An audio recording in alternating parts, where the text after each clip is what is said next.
Hello, আসসালামু আলাইকুম। অনান্স কিচেনে আপনাদের সবাইকে স্বাগতম। আজকে আমি খুদির ভুনা অথবা খুদির ভৌভাত তৈরি করে দেখাবো। ভিডিওটি সম্পূর্ণ না টেনে প্রথম থেকে লাস্ট পর্যন্ত দেখবেন। আশা করি আপনারা উপকৃত হবেন এবং আমার চ্যানেলটিকে সাবস্ক্রাইব করে পাশে থাকা বেল আইকনটি ক্লিক করে দিবেন।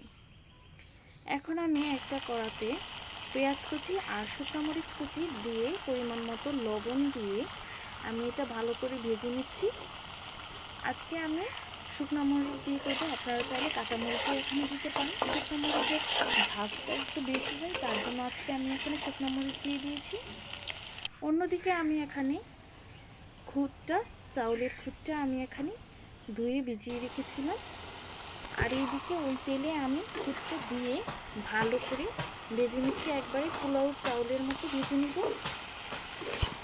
ঝরঝর করে ভেজে নেব আমি খুদটা। এখন আমার খুদটা ভেজে নেওয়ার পর ঝরঝরে হয়ে আসার পর আমি এখানে দিয়ে দেব পরিমাণ মতো পানি।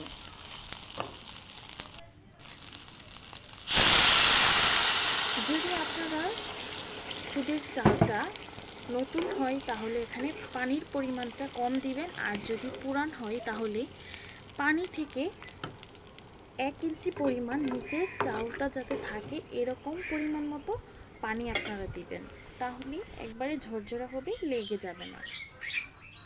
10 মিনিট পর আমার খুদের ভুনা থেকে পানিটা কমে আসছে। এখন আমি একটু উল্টিয়ে পাল্টিয়ে আবার 5 মিনিটের জন্য ঢেকে দিব।